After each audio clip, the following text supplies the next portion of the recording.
I'm Juliet McGuire and welcome back to How to Buy a Used Car, which is exclusive to Cars.co.za's YouTube channel.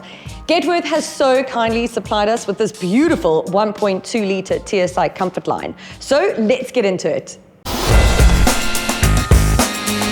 Don't stall, install. From quick search to in-depth research, do it all on our updated app.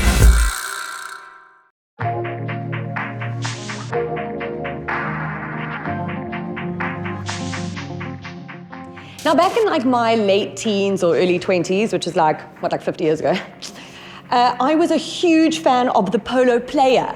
You guys will remember it if you are anywhere close to my age. But eventually that was done away with. And then the Mark IV Polo came in and it was a little bit more mature. And I thought, can I afford it? I don't know, but I eventually could. And it was the first car that I bought with my own money. So I've always kept a keen eye on the Polo because it's just always held a really great place in my heart. And so much so that I didn't have to really force him, but I convinced, ever so forcefully, my husband at the time, who was my boyfriend, to buy a Mark IV version of the Polo as well. And the one thing about Polo that has remained, and I'm so glad that it has, is it's the resale value, right? When I sold my Polo, I think I had it for 4 years, I managed to sell it for more than what I paid for it. That was astounding back then. It's astounding still now. So when I say that this is probably one of the best 5-seater hatchbacks on the market, from the pre-owned market, I'm really not kidding. We first saw the Mark V Polo launched at the Geneva International Motor Show in 2009. And then we saw it come here in 2010, where it was on sale until 2017. And 200,000 units found homes. It is built locally here in Kariega, which is really pretty cool because it's exported to all over the world. And famously, in 2010, this model won World Car of the Year and European Car of the Year.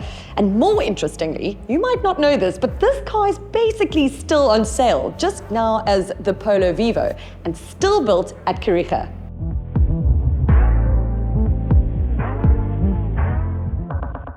At the time of the launch, 6 variants were available. You had a 1.4 Trendline and Comfort Line, a 1.6 Comfort Line and Trendline, and then you also had a 1.6 TDI Comfort Line.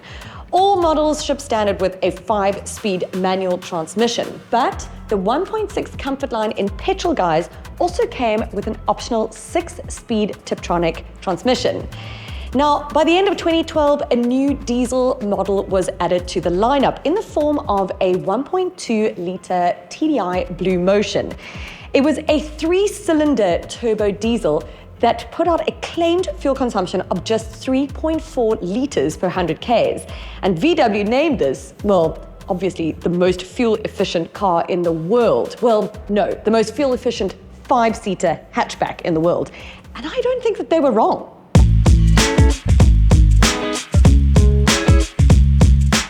In mid-2014, the Mark V Polo had a facelift and there was some subtle design changes.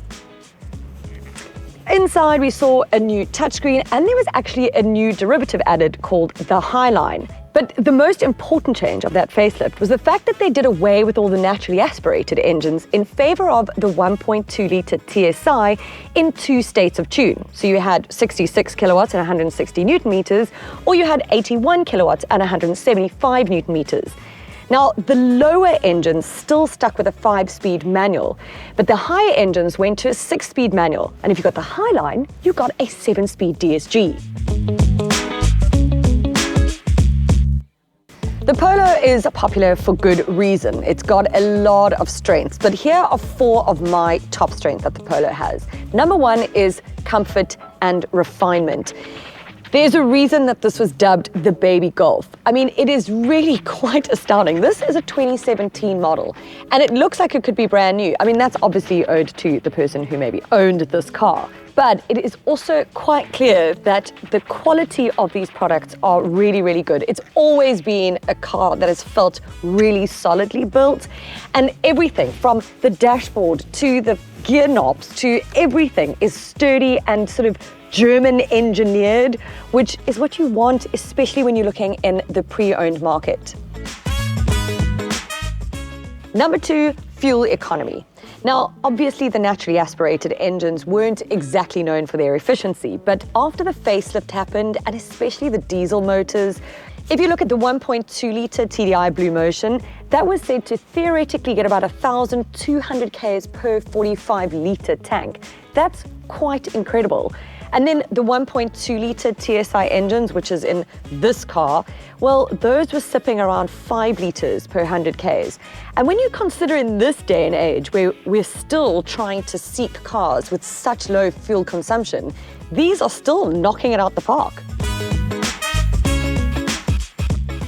Number 3, safety equipment. Now, soon after the Polo launched, it was actually awarded a 5-star rating at Euro NCAP. And that was mostly with adult and child occupancy. It didn't do that great with pedestrians, but as long as you were in the car, you were pretty much safe. And it ships standard with ABS, with EBD, with child ISOFIX anchorage points. It had side and dual front airbags. The only issue was pre-facelift, only the 1.6 TDI had stability control programming. But after the facelift, thankfully, standard across the range, you got stability control, which is huge, and why we mention down the line in this video what are the models you should be looking at. Number 4, parts availability. Now, because of the extensive VW network and the bazillion Polos that are already on the market, parts are actually really easy to source. And so you won't have any problem servicing your car if you are in need of any parts, especially considering that you can now also opt for a sort of equivalent part and not necessarily just an only VW approved.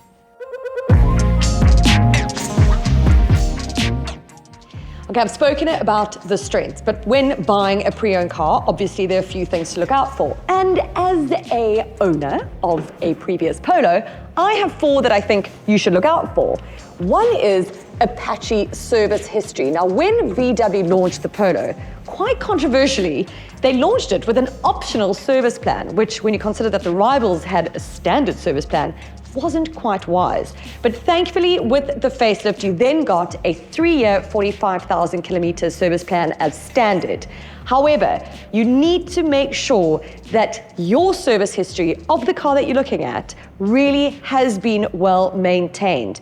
And if you aren't sure, or if anything gives you a bit of a no-no feeling, walk away, because there are so many on the market that are good. You don't have to accept anything that is substandard. Number 2, timing belt versus chain. Now, I'm not going to pretend like I'm an expert here on this section of the engine, but at the end of this block, if you look under the bonnet, you'll see that there's a plastic clip cover here. That means this car has a timing belt.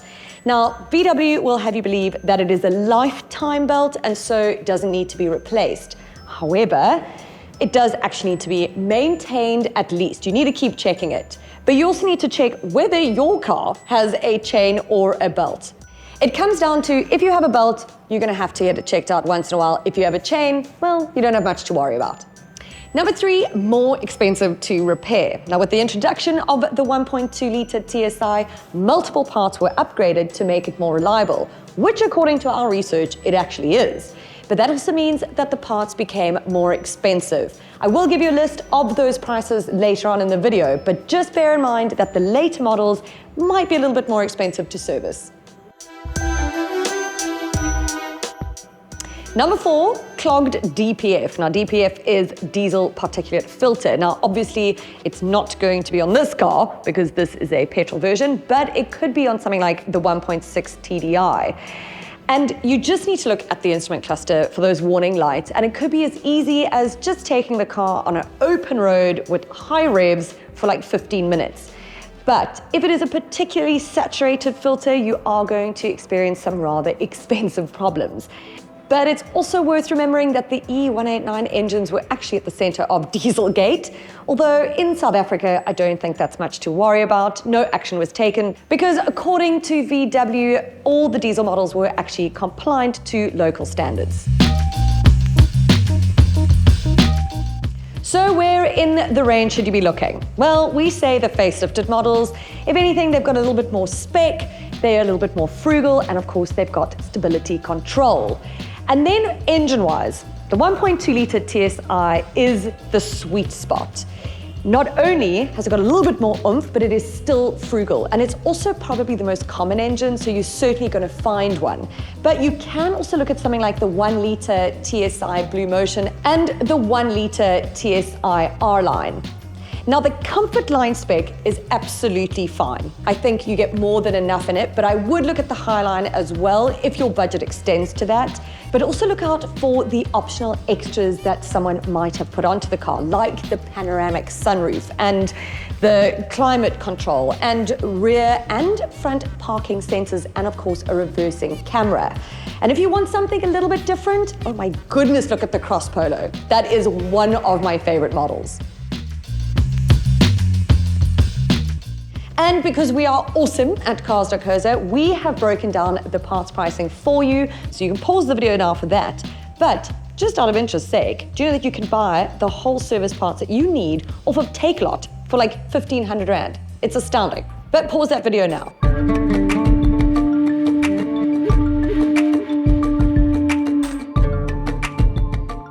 And if you're me, this is what it will cost you to insure a Polo.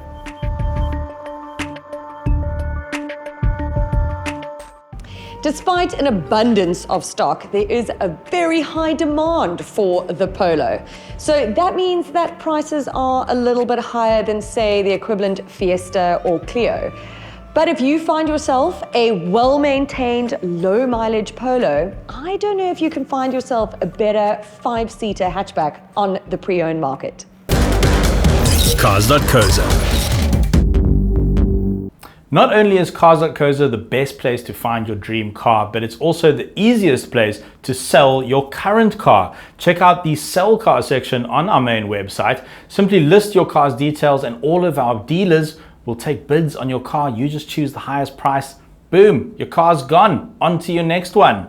Right, thanks very much for watching the video. Okay, I think I'm done. Yeah, I'm finished now.